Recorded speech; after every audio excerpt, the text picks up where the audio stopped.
I posted this little teaser on Instagram the other day, and I'm so happy that so many of you got the hint. As you've guessed, today we'll cover Napoleon's epic comeback after his exile from Elba as depicted in the amazing movie Waterloo.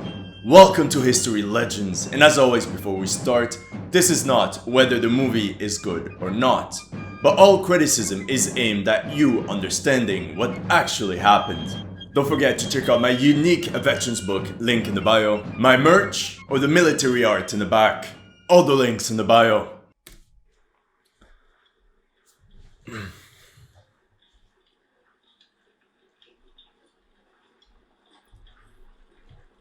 So, you know him, Napoleon. And him, this is Marshal Ney, one of Napoleon's most loyal commanders since 1804. But make sure to watch until the end to understand why they're now facing each other in battle.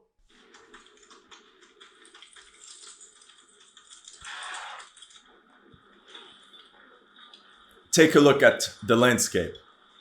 It's very important. Is this landscape historically accurate? If you've ever been to southern France in the Alps, you'll quickly see that the landscape depicted in the movie is not close to what it actually looks like. But the reason is simple. The movie was filmed in the Soviet Union, more specifically in Ukraine. And Ukraine is famous for its flat farmland. But credits to the movie director Sergei Bondarchuk. He did not hide the fact that he prioritized panoramic shots instead of sticking to the historical accuracy of the terrain. But you might ask, why is it so important? Check this out. Long story short, when the Allies were busy arguing with each other, Napoleon escaped from his exile in Elba and landed in southern France at Gulf-Juan with more or less 1,000 men of his old guard. He avoided the royalist regions of southern France and along the Rhone River. So he cut through the Alps to march directly on Paris. Obviously, King Louis XVIII was scared and sent all the troops he could to stop Napoleon's path. Now, the reason why the landscape is so important is because geography and topography are essential for the art of war. As you can see on the map, right after Grenoble is a huge plain, flat terrain. There will be no more terrain feature big enough to stop him before he gets to Paris. So this is why the 5th Infantry Regiment of the Royalist Army decided to position itself at La Frais. As you can see, the Royalist Regiment blocked the only road going up north. They selected an ideal spot. As opposed to the movie, there was no way around it. On the right, they were protected by a mountainous hill covered in forests, and on their left, by a lake. Now, the reason why the terrain is important is because in the movie the troops are positioned along the hill. However, in reality that would not have been possible, like you've seen. All the royalist infantry would have been positioned lined up along the road.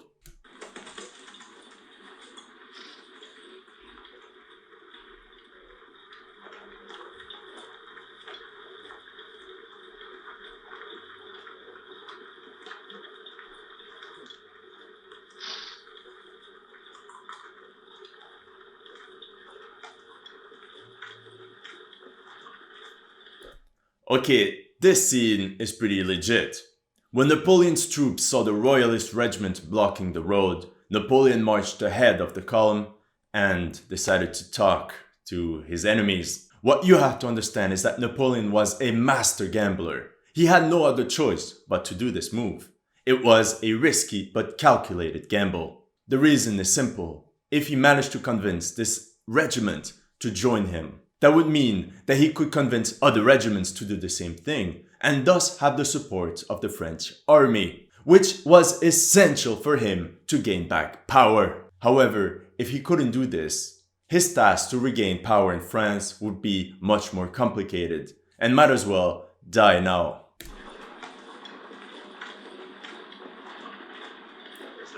This is one of my favorite parts. Check this out.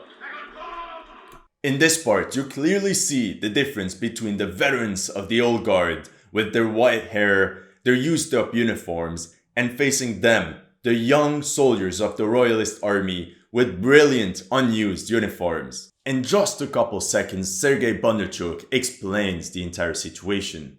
Brilliant. Now, although the men of the old guard might have looked old, they were not old per se. Did you ever wonder if you would have been eligible to join Napoleon's old guard? So there were 5 requirements. You had to be under 35 years of age at entry, at least 10 years of service, fought in at least 3 campaigns. Apparently, some had fought in as many as 12 campaigns. Usually recruits in Napoleon's army enlisted 1 campaign at a time. And a campaign normally lasted about a year. Thing is, they were only paid at the end of the campaign. So once they got their money, many simply went home. Faced enemy fire at the front. And lastly, for the grenadiers, you had to be at least 1.78 m or 5'10". But there were no height requirements for those that were awarded the Legion of Honor.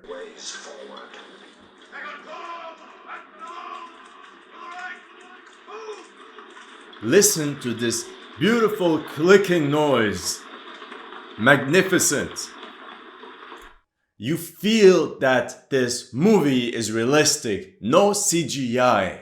And you can see how a military unit could go from a marching column formation to a battle line. And because the movie was made in the Soviet Union, they had thousands of Soviet conscripts available as free extras. 15,000 infantrymen and 2,000 cavalrymen. That is simply insane. No other movie ever achieved this, and I don't think any movie will get to that level.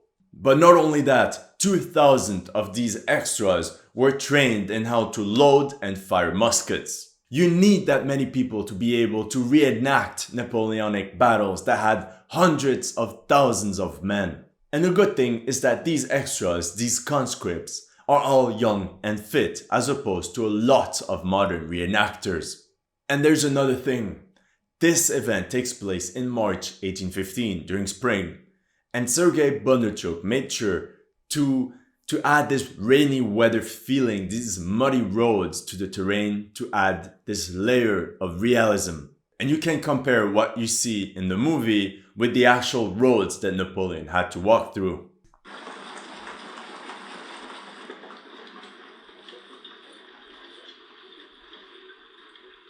Okay, this part is interesting.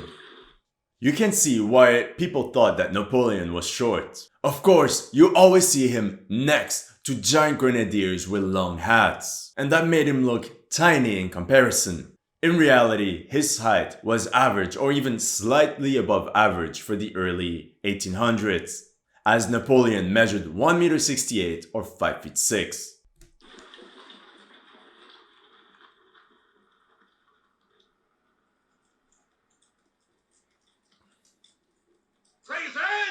An officer, pretty good. Another, excellent.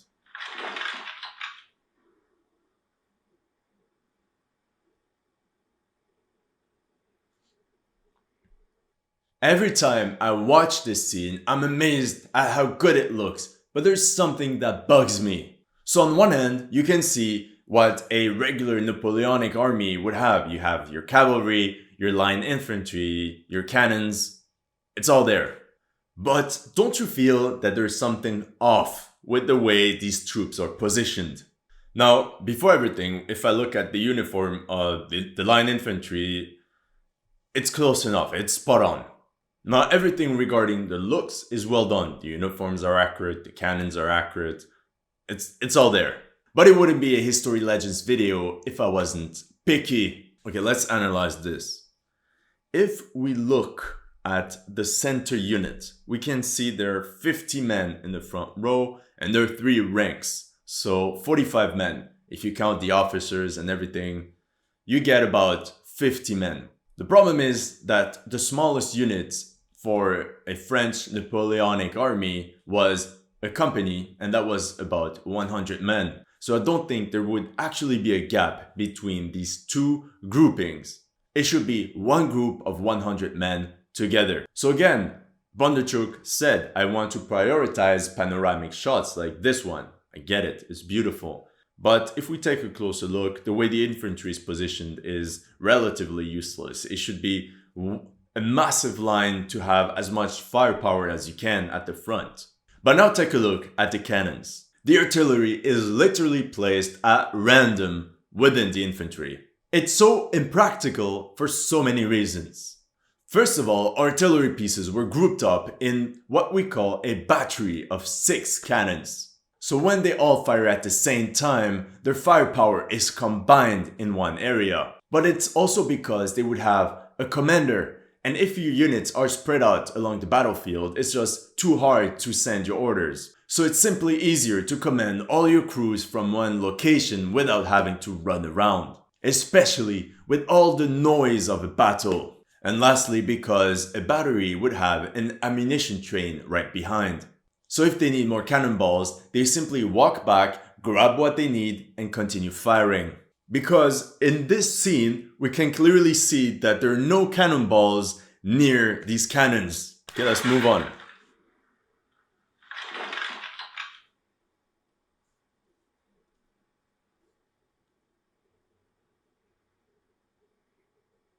Now this is where Napoleon is going to gamble. He doesn't want a battle. The mere fact of a battle will mean that his gamble was a failure.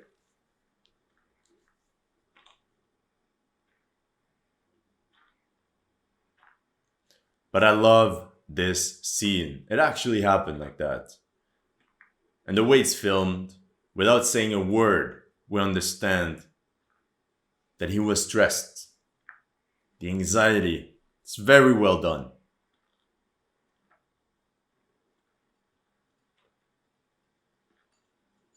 And this panoramic shot, wow. Now you know how I mentioned military formations right before, but if you can see here, you see 2 groups of 50 men close to each other. So this would be the smallest military unit in the Napoleonic army. So here, this is well done. It could have been done for all the units, but again, wouldn't look as good on camera. Now, Napoleon's goal is to convince the men he's facing, especially the officers, to join him. Because he knows that most of them, if not all, have served under his command at some point. So listen closely to his speech because that's what he actually said. Soldiers of the 5th, you recognize me. Insane.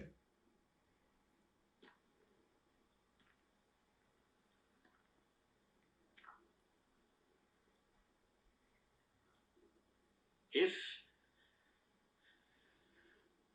you want to kill your emperor,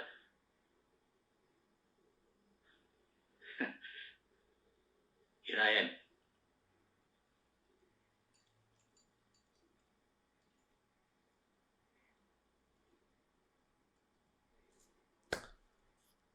Wow.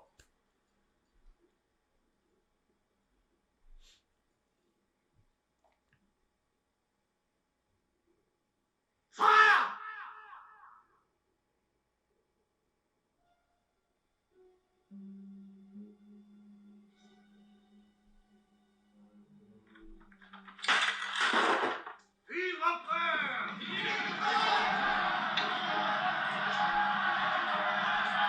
So this is actually what happened on that day. Now here you can see what an artillery ammo baggage train would have looked like. So this should be closer to the cannons. But what I like is that you can also see here in the back what 1,000 men would actually look like in a battlefield. It looks tiny. And I think this is one of the only times in cinema history where the actual number of soldiers that took part in the battle are on the movie set.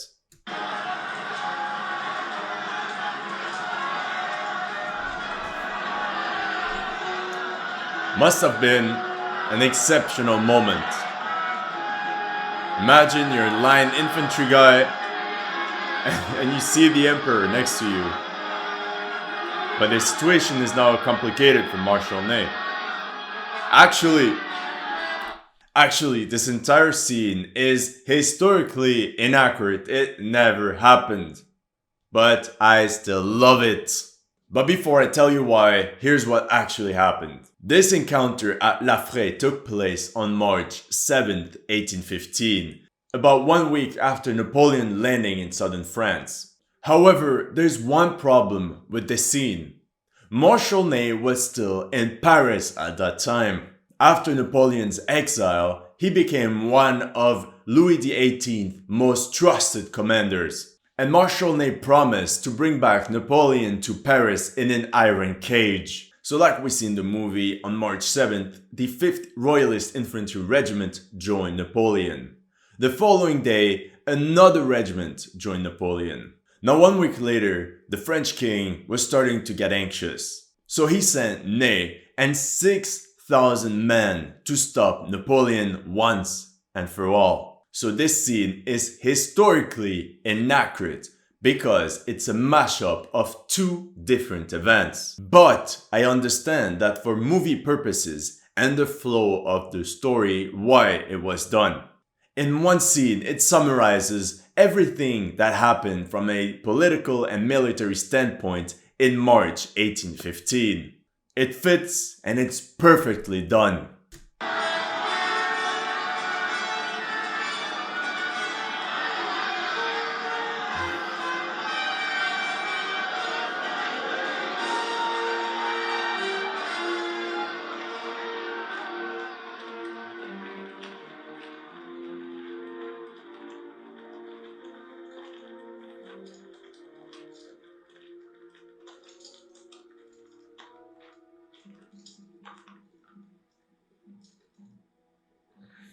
Now Marshal Ney has been dishonored, his men have abandoned him, so he throws his saber as a sign of surrender.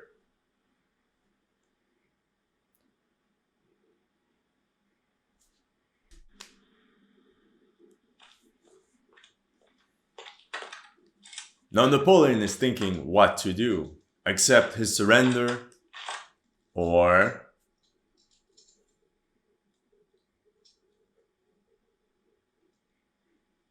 And what's beautiful here is that not a single word has been said until now. It's all about the emotions, how the actors act. Beautiful. Still hasn't said a word, but we understand. He wants him to be part of his army.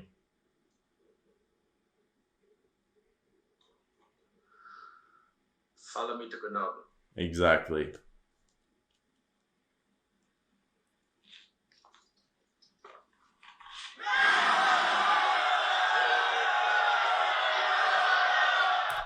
And the simple fact that Ney accepted his saber says, okay, I'm going to join you. Overall, this is a very powerful moment. However, the story ends tragically for Marshal Ney. In the end, after the Battle of Waterloo, when King Louis XVIII was restored, the king sentenced Marshal Ney to be executed by firing squad in December 1815. Colonel Charles de la Bédoyère faced the same fate in August 1815, when he joined his regiment on March 8th. Historians often claim that Napoleon's force swelled until it became an army. And that's true. He landed with 1,000 men and ended up in Paris with more than 10,000. With that being said, I love this scene. It's emotional, it's epic, and it conveys the actual feeling of what happened in March 1815. Make sure to check out my book. There's a story taking place in the early 1800s. And if you haven't done it already, like this video and subscribe.